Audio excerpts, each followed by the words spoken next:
All right, hello, everybody. It is Emily Petra. For those of you who do not know me, I am a business coach and a motivational speaker. Kind of wear many, many hats, as many of us entrepreneurs do.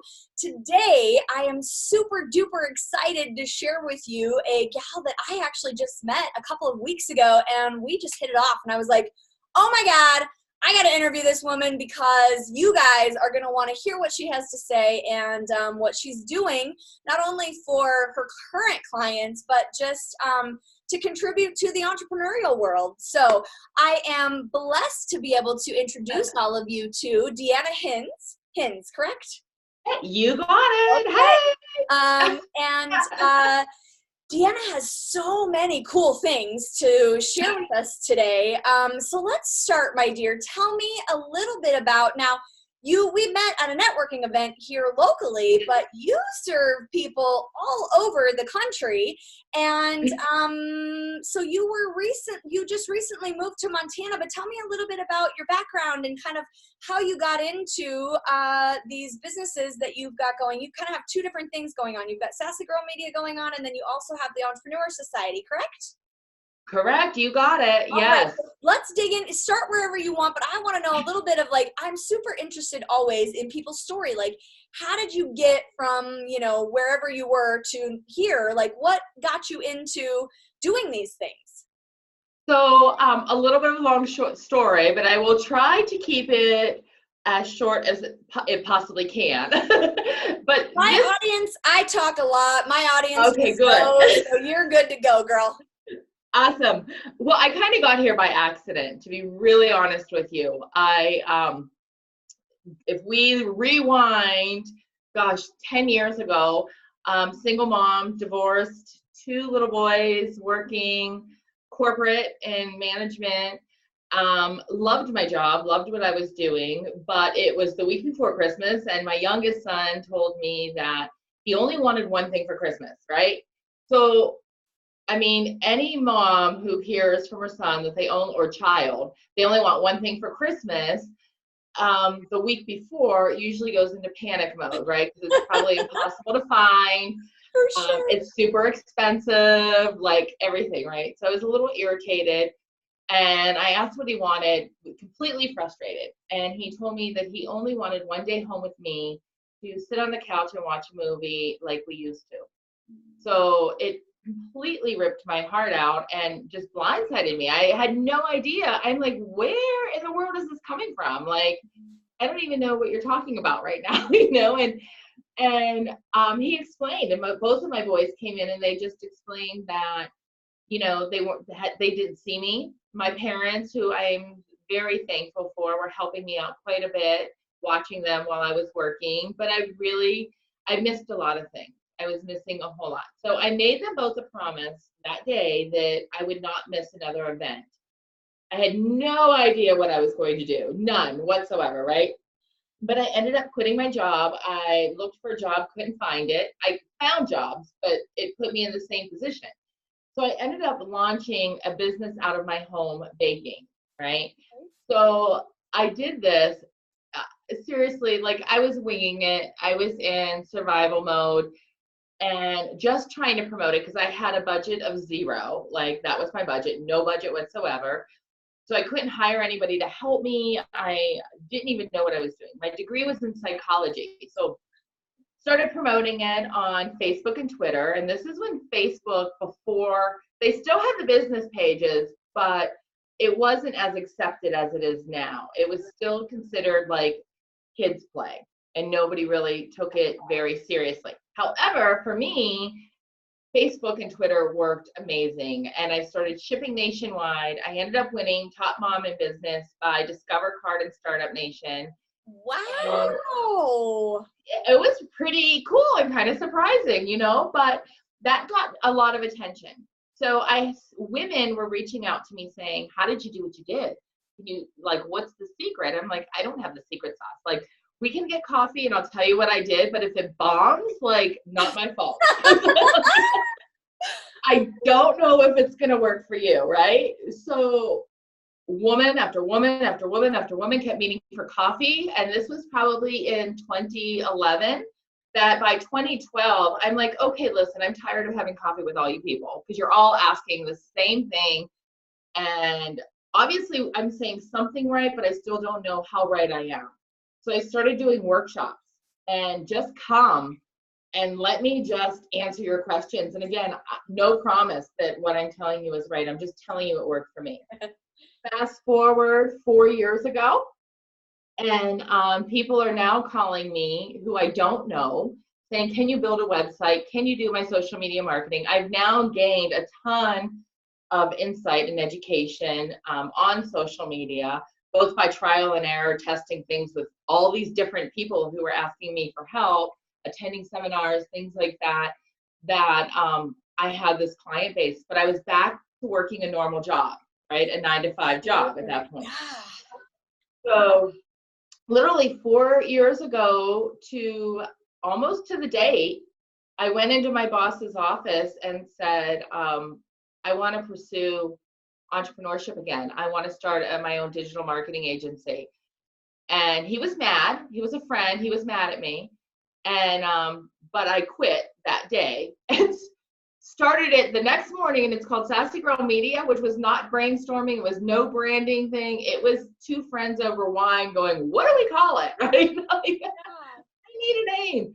And the next day, business was up, applied for everything that I needed from the state, and started Sassy Girl Media. So long story. So I apologize for being really long, but there were all these little pieces over the last, 10 years that that got me here. It wasn't, I would have never, if you'd asked me 10 years ago, would you have a digital marketing agency and would you be helping business owners take their business to the next level? I would probably laugh and say, absolutely not.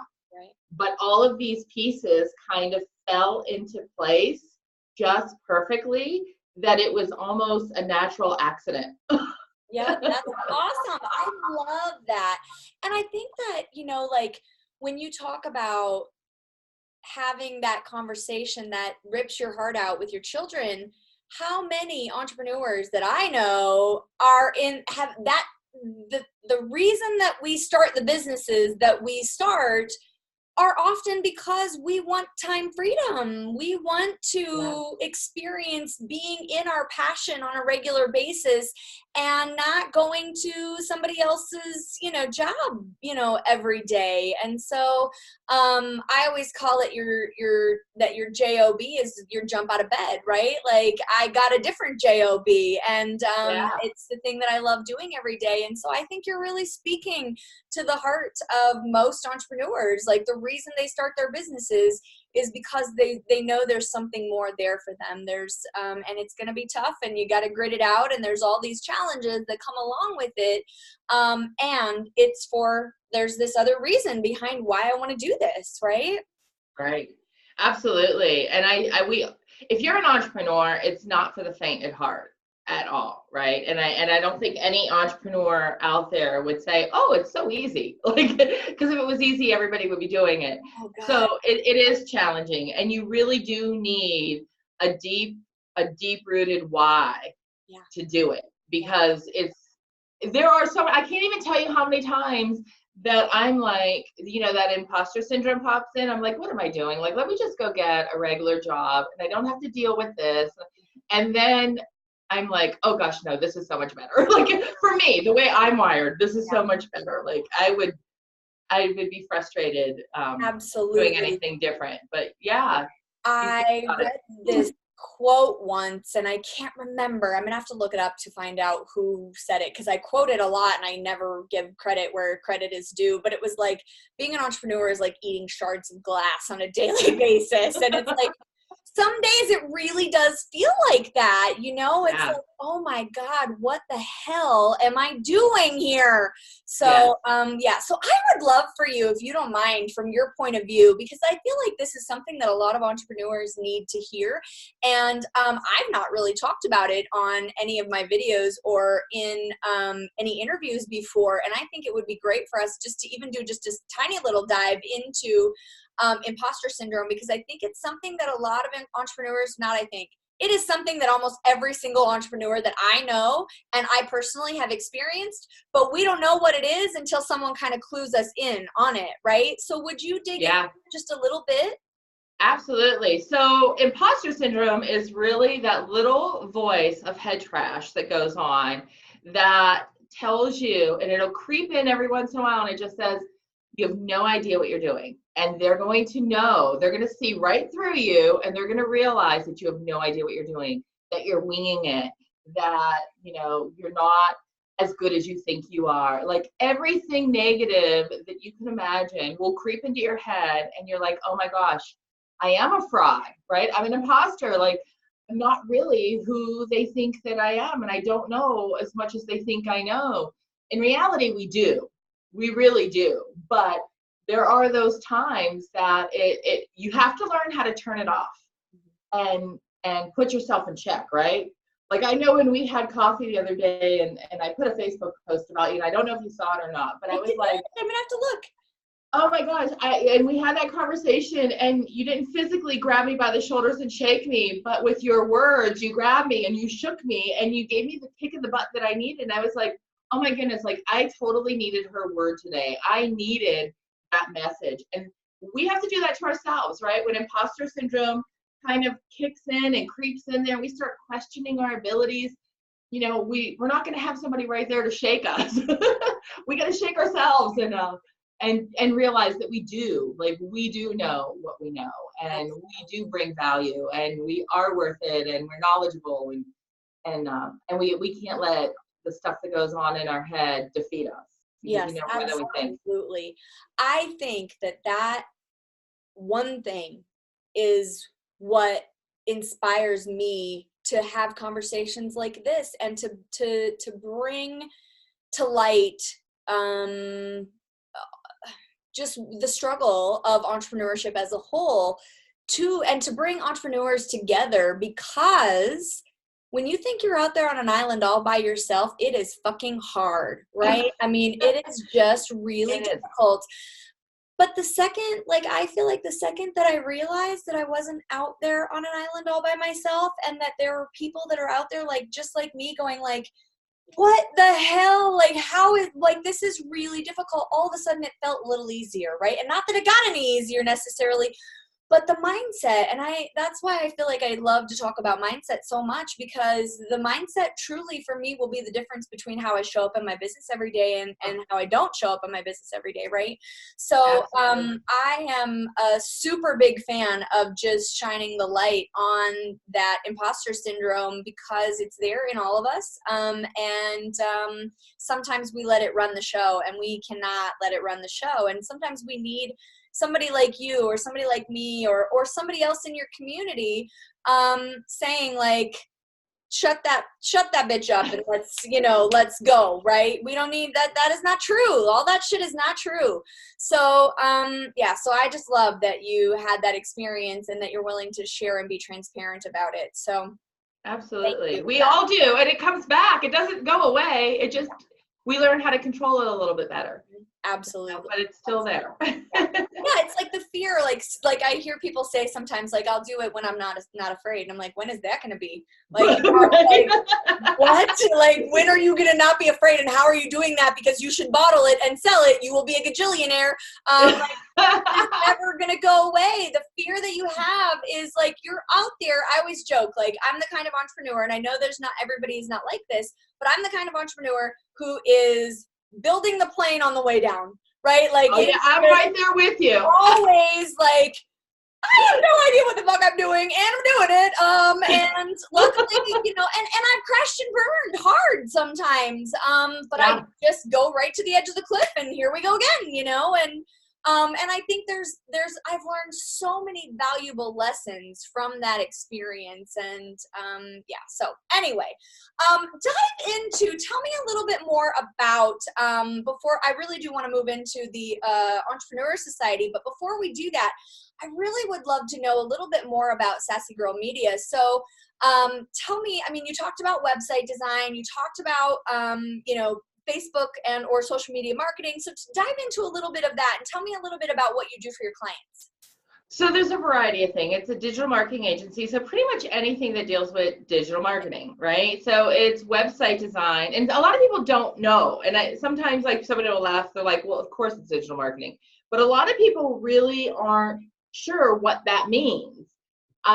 It is website design. It's search engine optimization. It's social media marketing. He's over here. He's like, what are you talking about? Like, automated email campaigns. I'm a huge advocate on emails. Now, I do speak nationally, and a lot of the topics have to either do with women empowerment or social media marketing.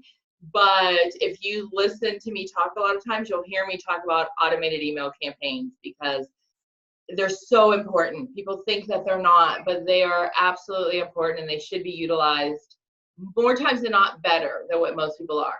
People have kind of gotten away from the email and started doing social media, but I'm getting a little sidetracked. So I'm getting a little bit on you're in the right space. But the reality is, if Facebook goes away, if Instagram goes away, if Twitter or YouTube, if they all disappear or shut down, I mean, Facebook went through a lot of legal stuff, and there's not to say, like, people are like, it'll never leave. Well, AOL was a big deal at one time, right? And it's not anywhere anymore. Yeah. And platforms do change and something better comes out. And if it would go away, would the people who follow you know how to find you? Sure. And I've yet to find somebody who says absolutely 100% yes, that every person who finds you on social media will know how to find you. Sure. You think that they might remember your website name. They may not. I don't know. But if you've got that email, that's not going anywhere. Sure. And people, they're like, well, nobody really opens emails. Okay, I call bullshit. They do. And even if they don't open them all the time, you've got your name in front of their inbox. Yep. They may hit delete, right? But if you got a killer subject line and they see that, they're gonna be intrigued to open it. Yeah. And when they think of it, they're gonna think of you. I heard once that like a 30-ish% open rate is pretty good, right? I mean, absolutely good. Yeah, every industry is a little bit different. So they all have their standards of what's normal. But yeah, people are like, I only got 20% or 30%. And I'm like, not bad. Like, 30 is good, 40 is good. If you're 20, it's not like, a 20 would be an F on a test, but it's not in this world. It's, it's completely different.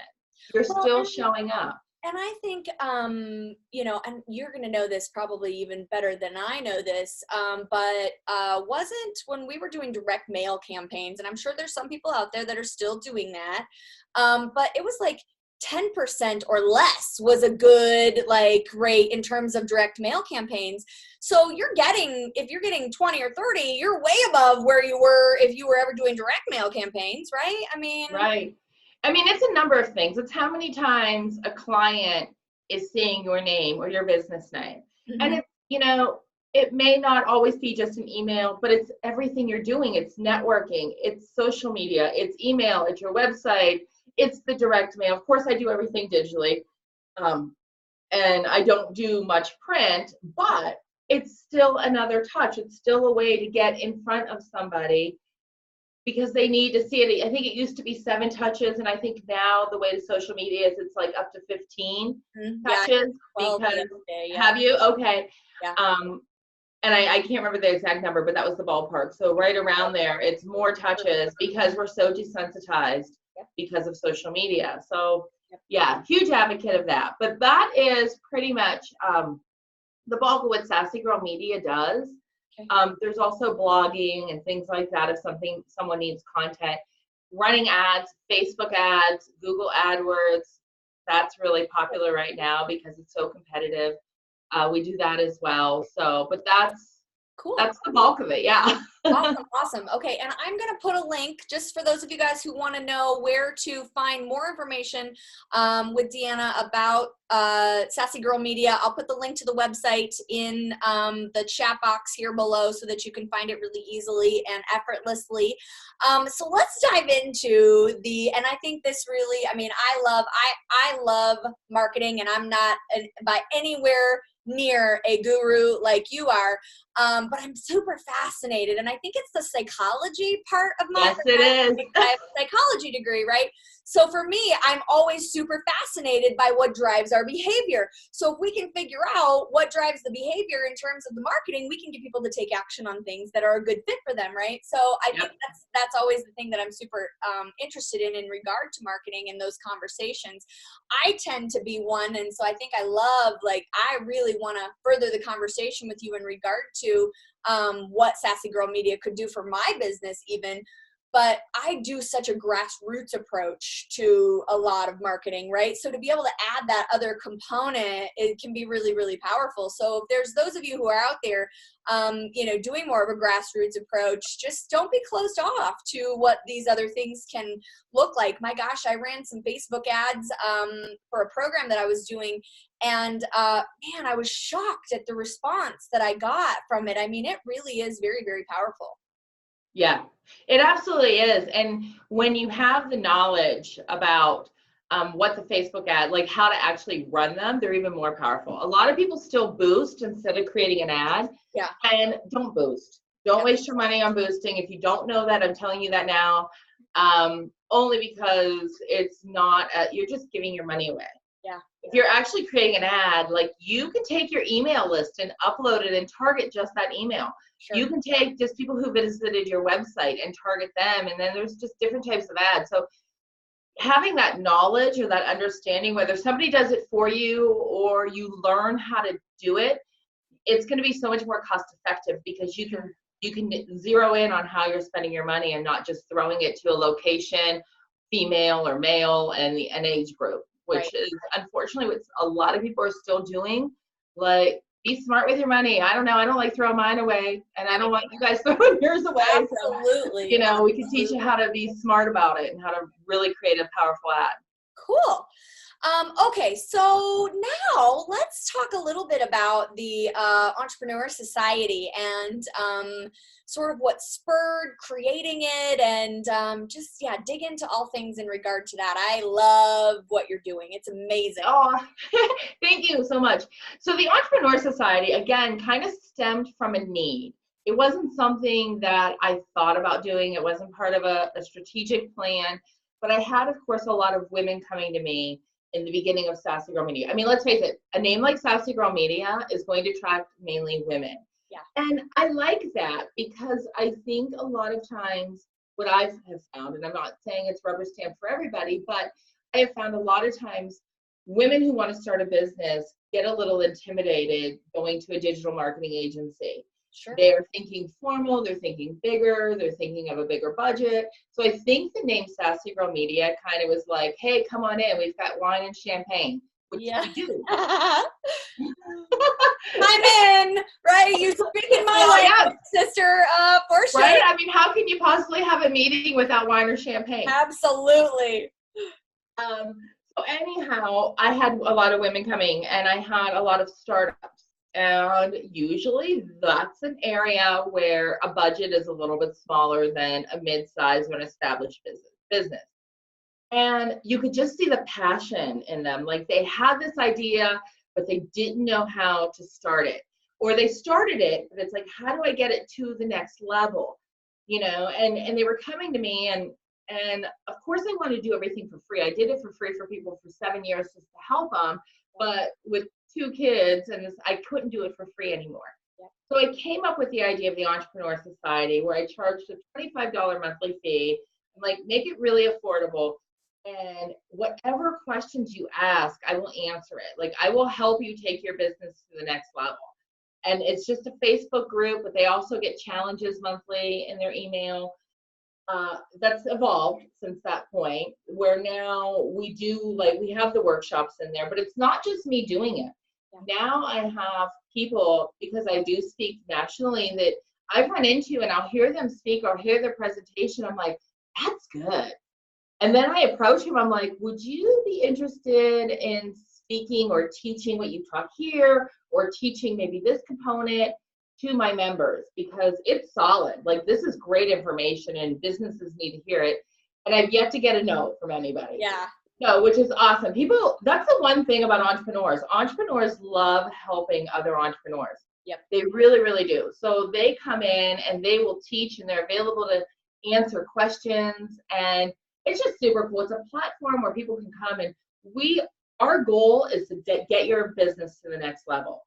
And everybody there, if I don't have the answer, it's amazing how many times like a member will chime in and say, hey, I use this and this has worked great for me. And I'm like, oh my gosh, I've never even heard of that. Like, let me go check that software out. So it's super cool. It's a great community and I absolutely love it. I love the members. I love what's going on in there. And it's a lot of fun. The power of like-mindedness and of bringing people together is just, it is that, like what I was talking about is like not being on an island all by yourself, right? You now have other people that you can ask these questions to that are more than willing. Like they're actually grateful when you ask a question that they can help you, walk through instead of slogging it out on your own, which takes twice as long. It's twice as frustrating. Like, oh my God, right? I mean, It's so true. They really do want to save you from going through the heartache and the headache that they went through. And we do get excited saying, oh, wait, try this. Like I just went through the same exact thing and this is what worked for me. Yeah. And it's awesome when you start to see all that happen and all the pieces fall into place. And yeah, it's pretty cool. It's pretty cool to see it.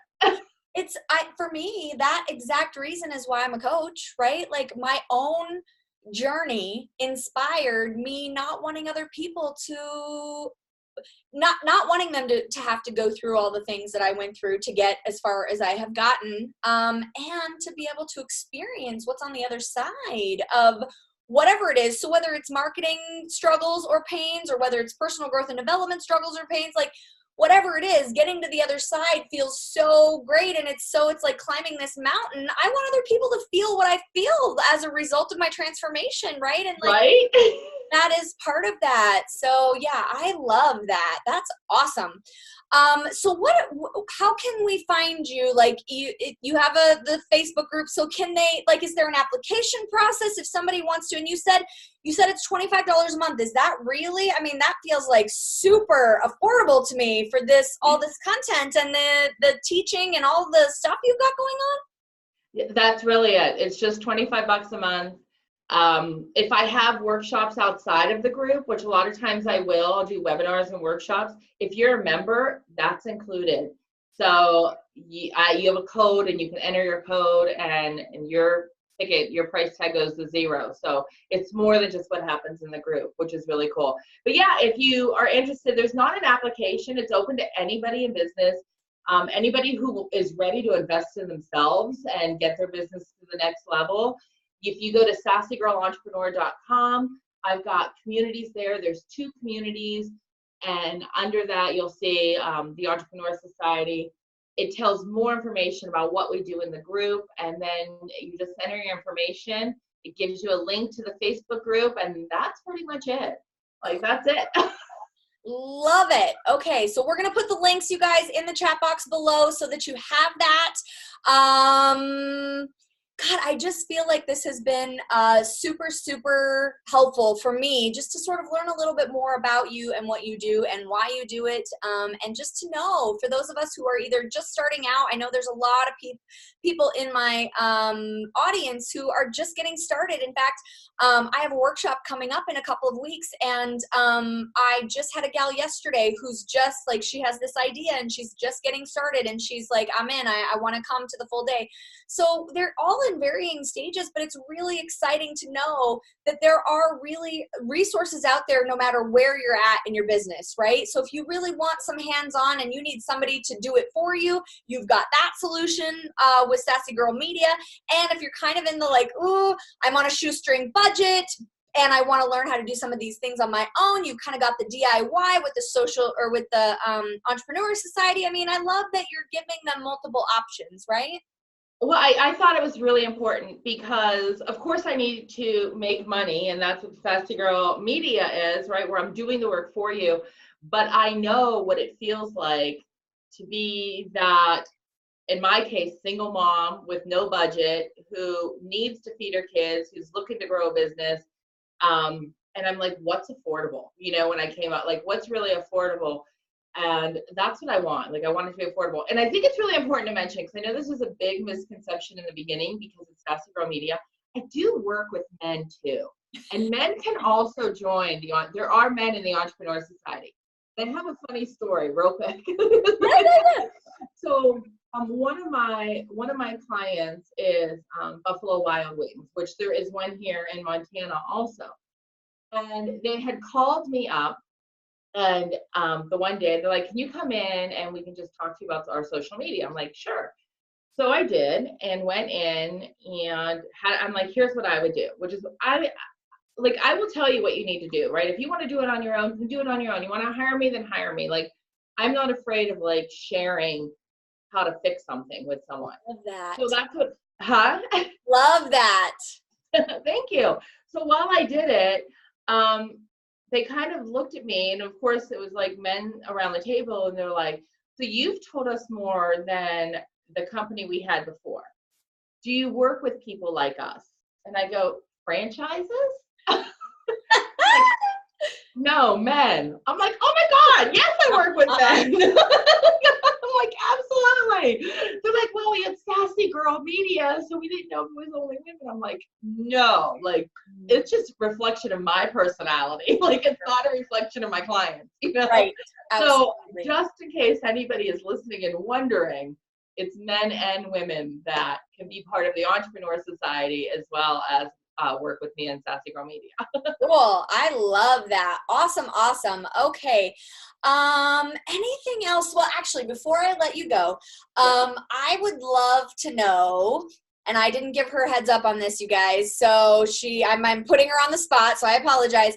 What is like one tip that you like go to if I'm an entrepreneur, I need to have this going on in my business? Like, do you have a one big kind of, and I know this is like spanning the gamut. Oh my gosh. Yeah, I could list a million things. So I'm going to do 1.5. Okay. Is that okay? Okay. And the half is, which really should be the whole, but it's not a thing you actually go to. It's mindset. And we talked about that. You really have to keep your mindset in check all the time. So I think that's super, super valuable to learn how to do that. The second thing was actually a mistake that I made and learned from, and it's use your resources. When I first started my at-home business, when I left the corporate job and I was baking, first off, that really wasn't a passion. It was survival mode. But I hit a wall because I didn't use my resources, because I was under the impression, and I don't know why I was under the impression, but I felt like I was supposed to have all the answers to everything in my field of what I was doing, which was baking at that time. And there were things that came up, there were obstacles that came up as far as I was challenged on moving from out of my home because I was growing too quickly to a location. And I still didn't have the funding, and I wasn't sure what to do. So I just hit a wall and I quit. I was like, I don't have a solution to this problem. Well, there was actually a solution that I didn't know about, and was actually a gentleman. He owns Handel's Ice Cream, which is not out here yet, but it was voted the best ice cream in the world by National Geographic. So if you see any of his locations, definitely try it. But he called me up when I started my other business, and we know each other obviously, and he said, "Get in my office, I want to mentor you." So he taught me a lot of things. Well, I was embarrassed about saying I didn't know how to do this hurdle, so I didn't call him. And he had a super easy solution that I didn't think about. So kick in the butt for me, but it's like, now I know, use your resources. Don't be afraid to reach out, and don't ask people, "Can I pick your brain?" Because that's really annoying, and people have value. But if there's somebody who's already extended, like he did to me as a mentor, saying, "I'm here, like, you call me, whatever you need," reach out and get advice. Join organizations or collaborate with other entrepreneurs and brainstorm. Get involved in a mastermind of other people, and don't be afraid to say, "Hey, I don't have the answer. Like, how would you overcome this?" So that is something that I personally learned, but oh my gosh, that list can be really, really long. Absolutely. I love that. And of course I love that because I'm a mindset whore, right? I'm like, you gotta have the mindset in the right space and place all the time. I feel like one of the two things that I wanted to share before we kind of close, and I love you guys. If you grabbed a cup of coffee and you're hanging out with us, thank you for hanging on. Most of my people know that if they're going to watch a video, it's going to be a minute, so they're just going to find time to hang out, right? But two things that I wanted to mention, for those of you guys who have not heard of this before, where Deanna and I actually met is called 1 Million Cups, and it's a networking opportunity. And I think it's exactly what you're talking about. The thing that I love about 1 Million Cups, and there's chapters all over the world, I believe. I know all over the States for sure, or all over the country. But I think they're all over the world as well. Do you know if that's true? You know what? I think you might be right. I was kind of like creeping and I didn't dig too deep, but I got that impression as well. I'm not sure, but I got the same feeling. So if you're an entrepreneur, wherever you are, you should go check out 1 Million Cups because it's super cool. And the thing that I love about it the most, when I met with the gentleman who got our chapter going here, and his name is Kevin Sharf, and he's really amazing. If you guys don't know him, local to Billings, Montana, he is a super cool guy. But he, like when he shared it with me, the thing that he said is that it's about being transparent. And you know, there's a couple of presenters every single week, and they get about 6 minutes to do a presentation on their business, and then they open it up for 20 minutes to question and answer. And it's about the community at large saying like, how can we help you, right? Like, what are you up against? And you know, I think the thing that for me as an entrepreneur, like I've owned a lot of different businesses, and some of those businesses failed miserably, and it was that for a long time I was ashamed of that, right? There was a lot of shame and guilt around this freaking ridiculous idea that we have around failure. And you know, I didn't share the things that I was challenged with people ever, really, you know, and because I had this like thought that, and it's this damn societal conditioning that we buy into that says that we can't tell the truth about what's going on, or there's something wrong with us if we're experiencing challenges, which is fucking crazy to me because we all have shit going on, right? Whether it's something in our personal life that's impacting our business, or whether it's just something in the business that we don't know what we don't know. I always say like, dude, you cannot do your own brain surgery. And I wish I would have gotten that piece of information way back then, because I think I would have had an easier time getting over or around some of those obstacles that were in my way. So I love what 1 Million Cups is doing in terms of creating support and honoring transparency for these entrepreneurs. Whether they actually embrace it or not is up to them, but there's an opportunity for you to stand in your truth and say like, here are the things that I'm struggling with. And then you have all these people who are like, what about this? And what about that? Have you tried this? And are you willing to try that? So you get this plethora of, you know, you walk out of there with this plethora of solutions that you maybe never would have ever thought of on your own. And so I think that's what you and I are doing in it as well. But I love that is, you know, some in your community, there's probably a 1 Million Cups or maybe not far from you. So check that out. And then the other thing that I really wanted to just like talk about, is there anything that anything in addition to about 1 Million Cups before I switch directions? Well, you know, I'm just going to add that, and I agree with everything you said. That was the first time that I went there, and I absolutely loved it. And I will tell you, like, the two people who did present had nothing to do with what I do in business. But hearing the comments from others were triggering aha moments for even myself. Right. So even if you're not the one presenting, just being in that environment and that energy of people wanting to help and sharing ideas, like I know I took away a couple of things and I'm like, that was really good. Like that was good, you know, and I thought it was awesome. I agree with you. And that's all I'm going to say about that one. But I agree with everything you said about 1 Million Cups. I thought it was a really awesome experience. It kind of goes back to what you were talking about a little while ago about being open, right? And just like willing to bring on new things. So the second thing, so I'm going to switch gears a little bit. And the second thing is reinforce mindset again, right? Like, so your one tip is, you know, the mindset.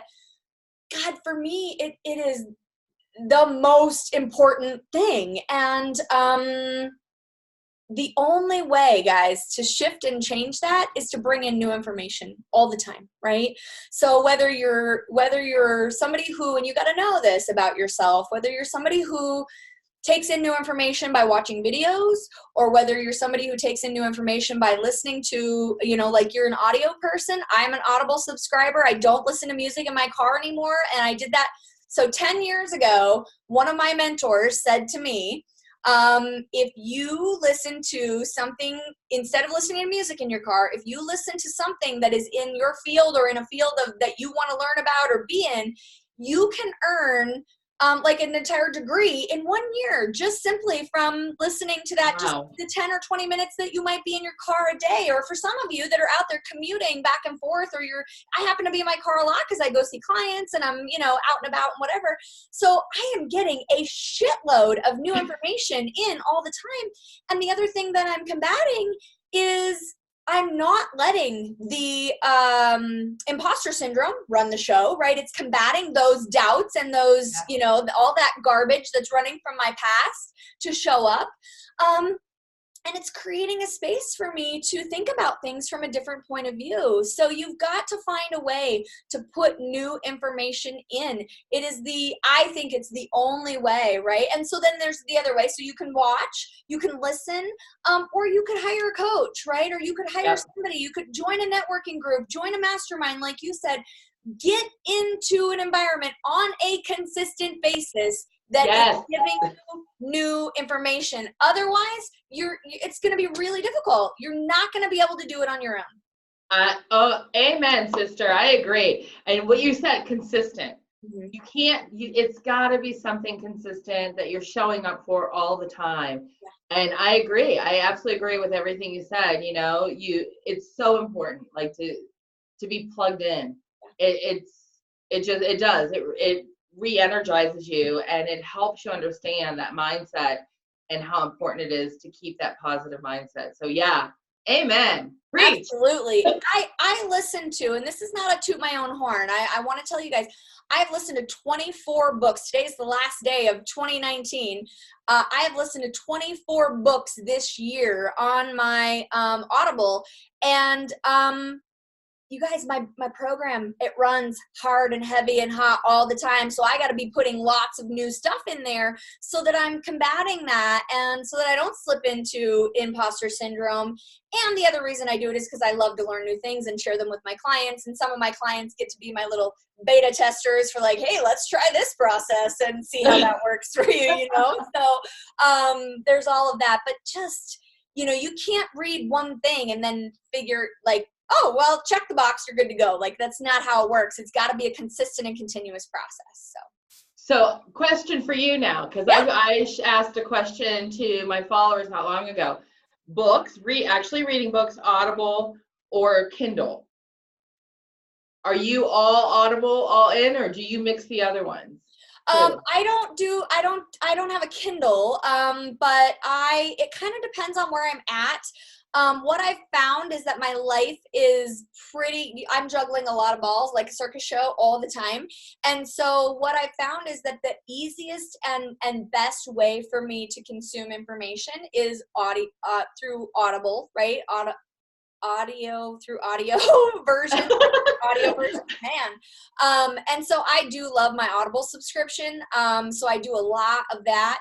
However, there's something really lovely about just like grabbing like an actual book and sitting on my couch or in my chair and like having touching the physical pages. So I do love to read.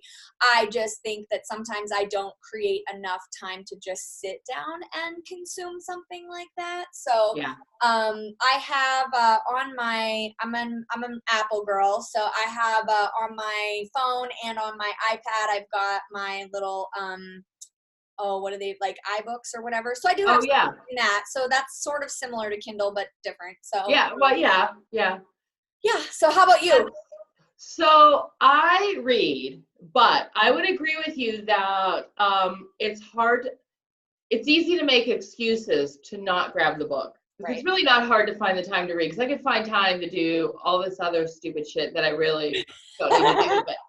But it's easy to make excuses to not grab the book. But I do enjoy reading. However, when I did that poll, I saw so many people talking about Audible that I'm like, okay, I'm gonna give this a shot. Like I'm gonna, I'm not in my car as much right now as I was when I was in Ohio, because I'm mainly working out of my house for right now until I figure out where I'm gonna go.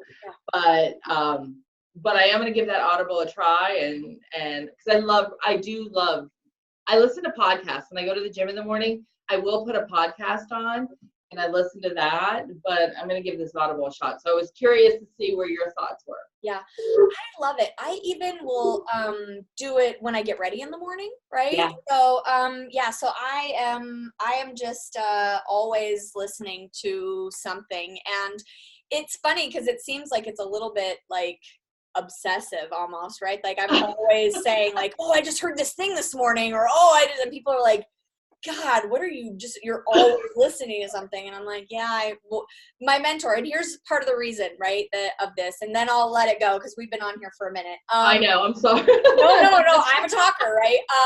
He said to me, in the game of life, watching television, because I was a TV watcher at that time in my life, and I was really heavy. I was over 330 pounds. And he said to me, in the game of life, watching television is like sitting on the bench. Do you want to be on the field in the game, or do you want to be on the bench? And I was like, oh my God. I mean, it hit me like a ton of bricks, right? Wow, that's good. Now I'm very particular about my time and where I put it. And so because of that belief system and it's shifting, like for me, I now put new information in so that I can be on the field in the game all the time and not just sitting on the bench. So good stuff. Definitely good stuff. All right. Well, thank you so much for giving me some of your time today, my dear. I super duper appreciate it. It was so much fun.